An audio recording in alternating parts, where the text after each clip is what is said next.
In this video, we will see the application of parametric operations in BricsCAD V24. Using parametric operations, we can make a plain block parametric. We will start by creating a block of this table and chair.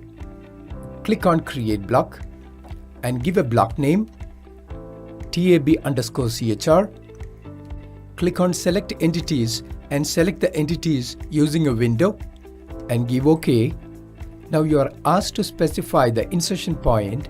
I'll pick the center of the table as the insertion point. Now a block of this table and chair is created. Next, we will make this block parametric by adding parametric operations. I'll double click on the block to go to block edit mode and click on OK. Now I want to move this chair towards the table and away from it in a straight line. So I'll start by adding the move parametric operation onto the chair. So click on 2D parametric tab and click on move. Now you are asked to select the base point of movement, which is the location point of the origin of the move vector. I'll define the center point of the table as the base point.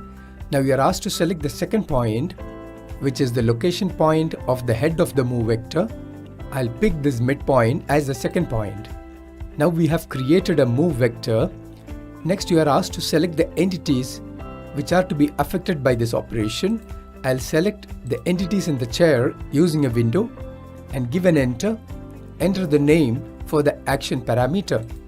I'll call this parameter as chr_move. Give enter. You can see the name of the operation followed by an infinity sign, which is an indication that it is a linked operation, and equal to 110, which is the distance between the base point and the second point. Click to open the Parameters Manager panel.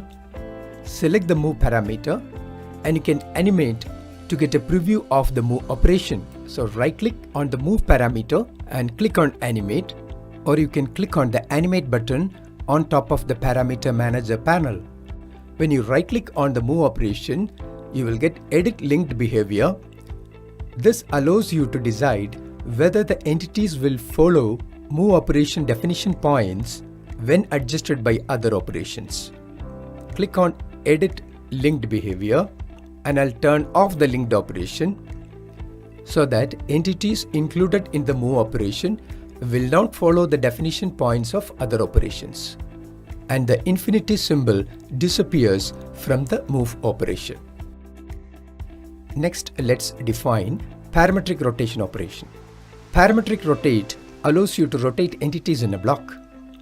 Click on 2D parametric tab, click on operations flyout and click on rotate. Now you are asked to select the rotation center point. I'll choose the center point of the table as the rotation center point.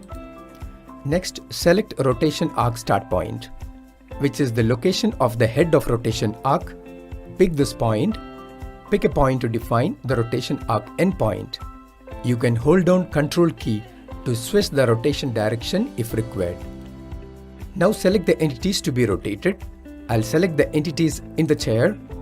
I'll also select the move vector, because while rotating the chair around the table, you should also be in a position to move the chair. Next, enter a name for the rotation parameter. I'll give chr_rotate. Right click on rotate and click on animate to preview the rotation. Next, let's save this block and see the parametric operations in action. Click on Save Block and select the block. Click on the Properties panel and you can see the Move and Rotate parameter and give a value for the move. I'll give 150. Now you can see that the chair has moved in the direction of the move vector through a distance of 150 units, and rotate the chair through an angle of 180 degrees. And you can see that and the chair got rotated. You can try out with various values.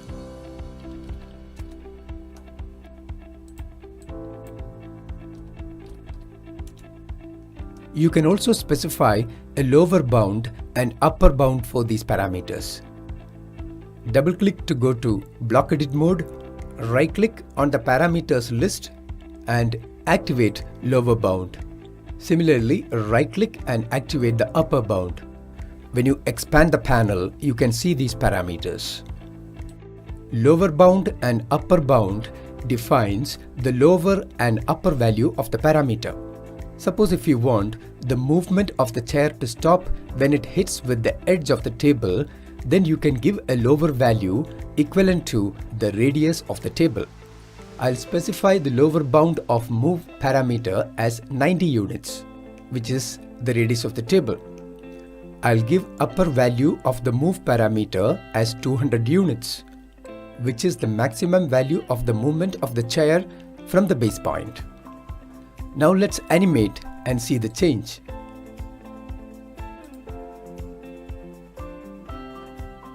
Similarly, you can set a lower and upper bound for the rotate parameter. This completes the tutorial on parametric operations in BricsCAD V24. Thanks for your time.